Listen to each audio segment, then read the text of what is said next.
Hello again everyone, welcome back. Probably going to be a fairly short visit today. I've just enjoyed a rather large Sunday dinner and would quite frankly rather be taking a nap right now. But I couldn't bear the thought of leaving you guys without a video for another week, so let's get to it. So last time you saw me route the truss rod channel, and then you saw me cut the headstock front face angle. We had a little bit of a mess up around the nut area, which I think is actually turned out to be a little bit of a happy accident, in that we've ended up with the nut effectively sitting higher than the headstock when clearance was a little bit of a concern, so that's good. Towards the end of the video I did try and sort of just mark out where the new neck profile is going to be, and this is roughly right, but I was struggling using the technique of using pencil marks and the masking tape and whatnot to actually get as accurate as I want it to be. It's actually incredibly hard to get it within that sort of sub 1mm accuracy range. I mean, truth be told, we don't need sub millimeter accuracy range. As long as we had a little bit of spare on each side that could be sanded down, then that's not too bad. But I just want to take a little look at this again and see if I can mark it up a little bit more accurately anyway. I've decided to go with a slightly different technique for doing that. So first of all, let's get rid of all this existing masking tape.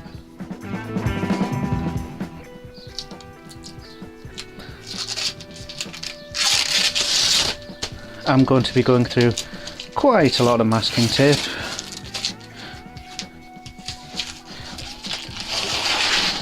And let me tell you now, it really is worth paying the extra 50p or whatever it is for the good quality masking tape that you can actually tear a strip off without it just ripping itself randomly.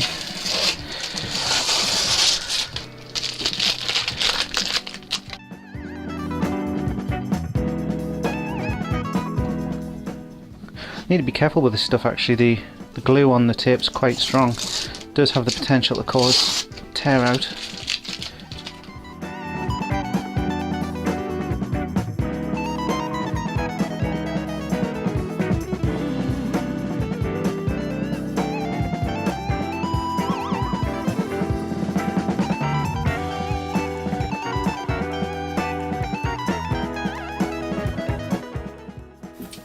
So that's that out of the way. Right, so I'm actually going to go for a slightly different tactic. I want to try more masking tape, but this time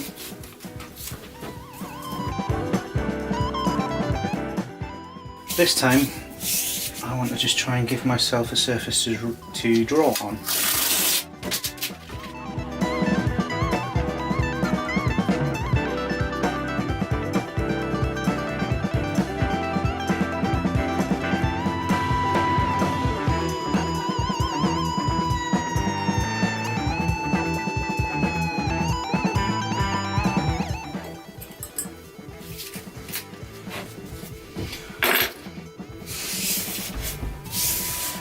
Right, so let's get marking. This time I'm going to use a fine mechanical pencil, which I'm hoping is going to give me a greater degree of accuracy.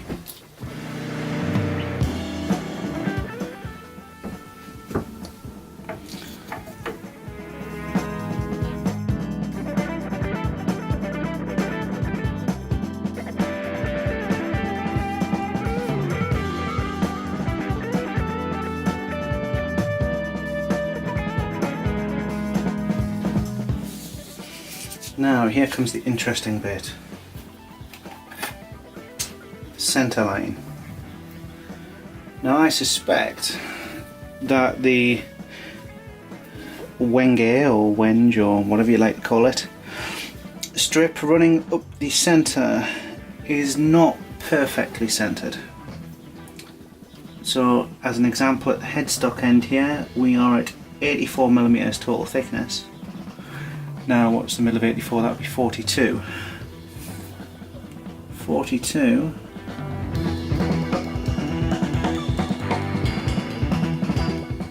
It's about, I'd say about half a mil out from the centimetre. Out from the centimetre? Out from the centre. So what I really want to do is mark the outer extremities of my neck with an aim of getting this strip dead in the centre rather than in the centre of the blank, if that makes sense. Which is quite hard to do when I've got a truss rod up the centre. But I'm going to do my best. Yeah, that looks like a centre mark to me. Probably be quite nice to use this piece as the centre mark actually. I wonder if this wedge still matches up.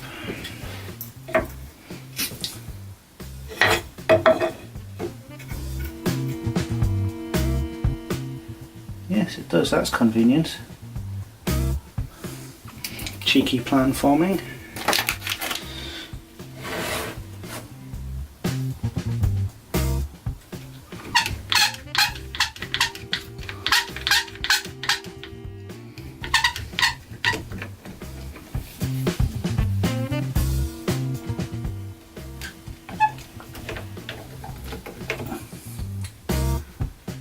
Yes, that looks bang on centre to me.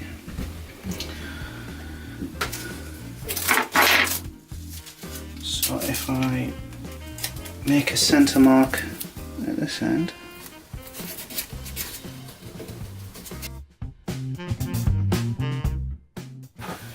and then match the two up,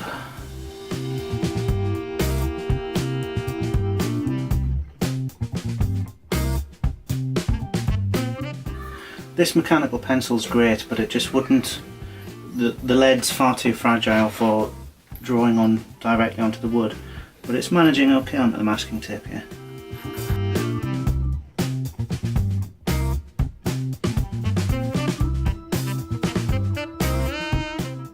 Yeah, so that's looking really good, both at the nut end and at the heel end. That centre line's looking bang on to me, which is great. So we know at the nut end, the width is going to be, what is it going to be? 42.5mm. So what we actually want is 21.25.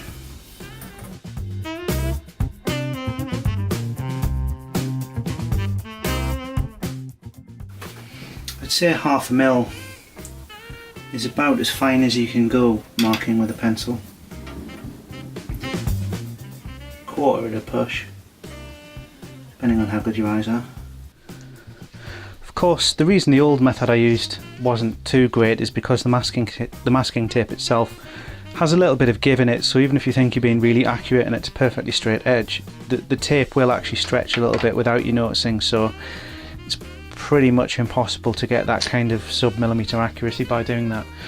Hopefully this should be a little bit better. Now we've marked the nut end, got some marks on there, probably can't see them from where you are, but I'll give you a look in a minute. And we know that the neck end needs to be 57mm in width. Now what we don't want to do is taper the whole piece. We want the bit that's actually going to go into the body to stay 57 throughout. It actually joins the body pretty much at the end of the fretboard, to be quite honest with you, but there's no harm in me extending it out a little bit and tapering in from there, and then we can always bring it back in if we need to. So I'm going to draw a second line, which I'm just looking at my plan off screen here. Yeah, I'm going to bring that line to the end of the heel on the back of the neck, which is about 8cm. Actually, you know what, change of heart, I think 8cm is too much. I think we'll go for 4.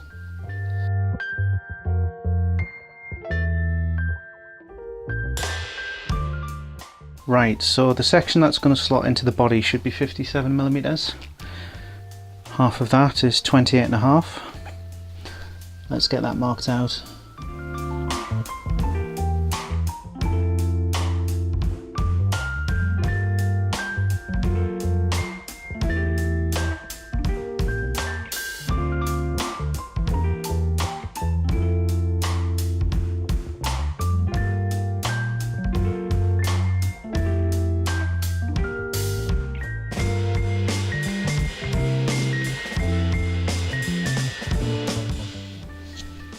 Okay, I think we finally have some lines we can work with there.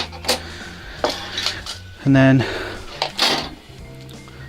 this one's going to be slightly rougher, slightly more rough.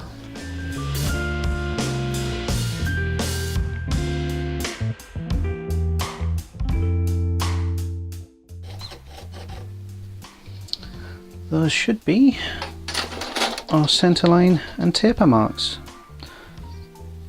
Okay, so I just wanted to do a little measure up again by eye, just make sure everything still looks right.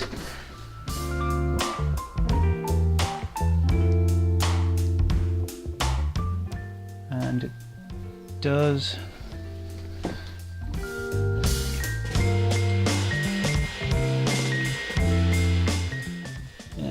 Everything's looking to be where it should be.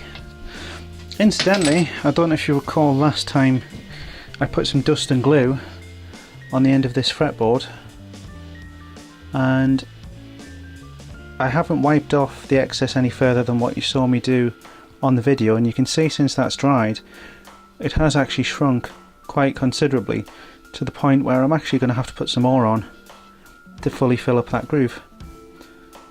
But there you go. So great, everything's where it needs to be. I'm just going to put that little bit of dust and glue on the fretboard while I think on, and then we'll move over to the bandsaw.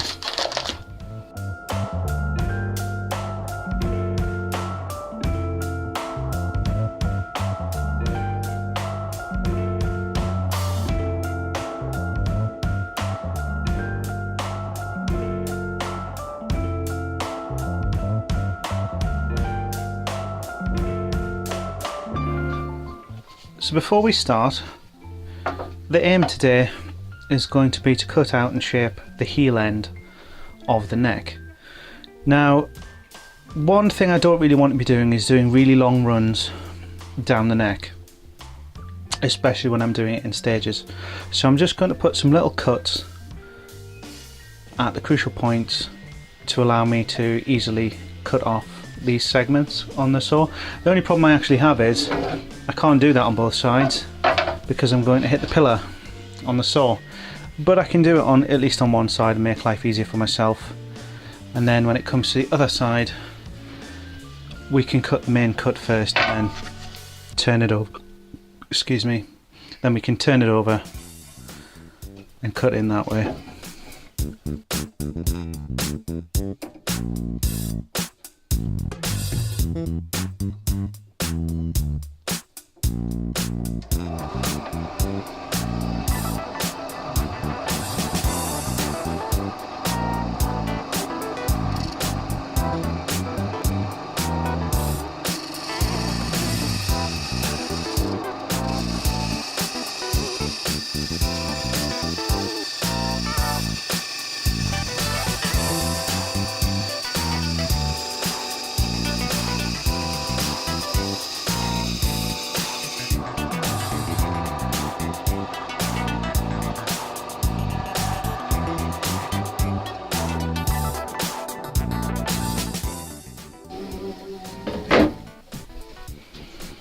Next, I'm going to try and make use of the fence to help me cut straight. This is not the best fence in the world. On this outer edge, we're 14mm from the edge. So I want to try and roughly get that set up. Alright, after a little bit of fiddling around, I think I've got that fence set to the point where it's just outside the line, which I think is really ideally where we want it, because there's going to be a bit of sanding and whatnot involved. The fence isn't the most stable in the world. I've got it on as tight as I can, but if I'm gentle it should hopefully suffice.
Sorry guys, I seem to be having some trouble with my camera at the moment. I think it's overheating when recording video or something like that. I just keep going to find it turned off, and because I can't see the back of the camera when I'm recording, I don't know it's turned off until I go to turn it off. So just to recap there, I ran the piece of wood up to the line we want to cut along the fence. The blade did naturally waver a little bit. It pulled with the grain at the start initially there, and then just sort of wobbled a little bit. It's never really gone properly inside the line. Probably the closest it's been to being inside the line has been outside the neck cavity, so that's absolutely fine. We just need to make a little cut in there and that piece should fall off. But let's get the other side cut first.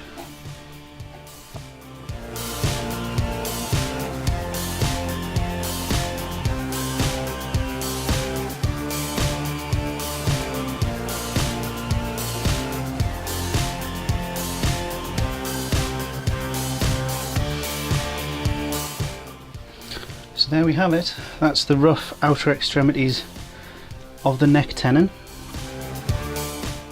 You will notice, I mean, the first cut was pretty damn accurate. It did waver a little bit. The second one, a little bit looser. That does need tidying up, probably with a little bit of sanding, but it's perfectly fine for now. Next we need to think about cutting in this way. If you look at my neck profile template, realistically the tenon only needs to be that long. No, sorry, I tell a lie. It needs to be that long from there. Now I don't want to at this point actually cut the bottom angle,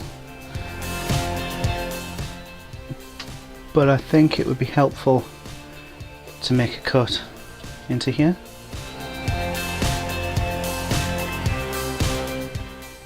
So let's get cracking on that one. First off, I'm going to redraw the line that represents the end of the neck.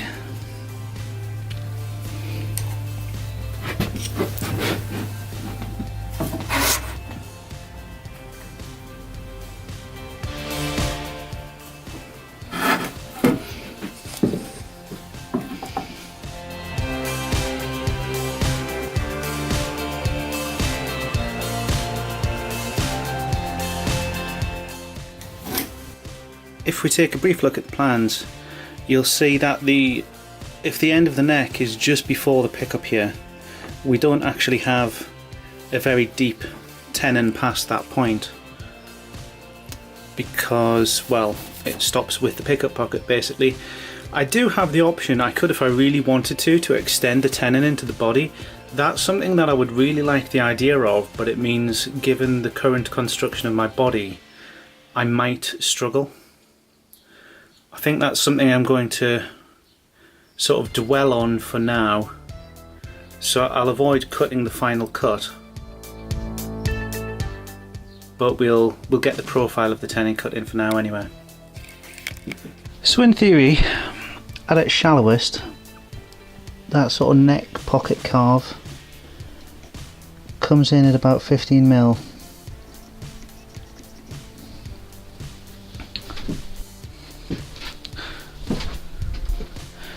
And did about 4 centimeters along. It should be about 20mm.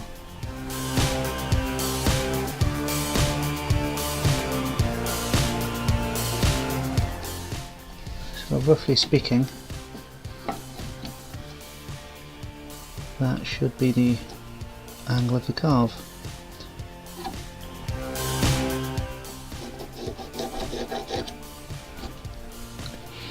Cavity for the pickup is going to be about 4¼ to 4.5 centimeters, something like that.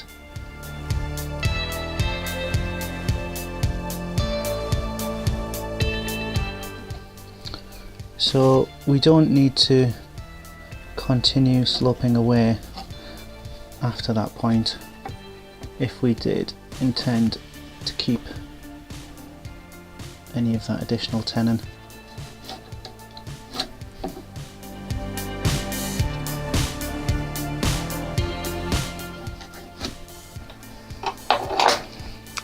So this bit is the only bit we need removed for the time being.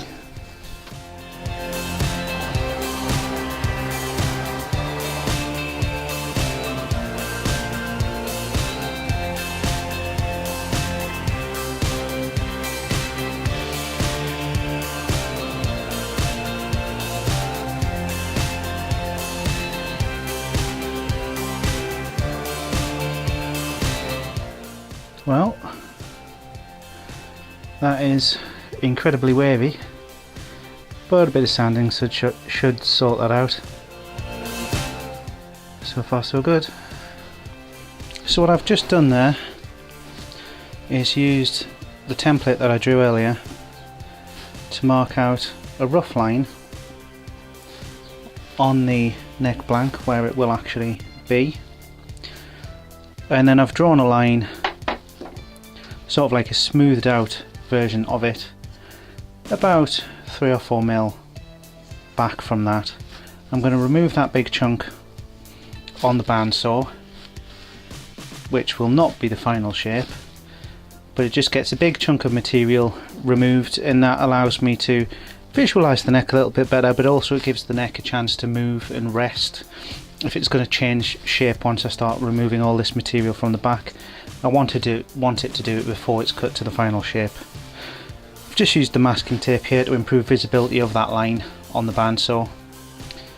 It's going to be quite a long cut. Hopefully the camera will not crap out on me again while I'm doing it.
As you can see there, little bandsaw hasn't done too badly.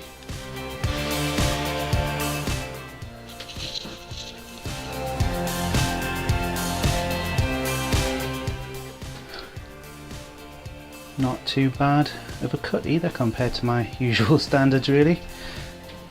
One thing I found actually quite useful as a little technique for cutting the straight cuts was on the cutting guide on the top of the bandsaw here. I basically just kind of made sure the line I wanted to cut ran between these two pieces of metal here, which effectively steers it straight onto the blade. Doesn't work for cutting corners, but it sort of helped me keep straight while cutting that. Excellent. So hopefully that piece still lies flat as it is for the time being, which it does. So the next thing is going to be, in my opinion, the kind of scary bit, which is to cut the outer edges of the main neck profile. Now, there's a few problems with this. I mean, the main one is that the easiest way to get a nice long straight line like that is a plane, but I can't use the plane when I've got a full-sized headstock on. And secondly, I believe the norm is to attach the fretboard first. I think in this instance attaching the fretboard first is a very good idea, because I want to make sure that the very edges that are going to make contact with the fretboard don't tear out I also think it might be a good idea to actually pre-taper the fretboard. I don't see why that wouldn't work. I have tapered a fretboard before putting it on a guitar in the past, and using a hand plane, that was a relatively easy thing to do. So if I actually get that pre-tapered and then stick it to the top, I'm thinking that it would serve as a guide to actually be able to take the router cutter along the edge to cut that neck profile. That's what I'm thinking at the moment so far anyway.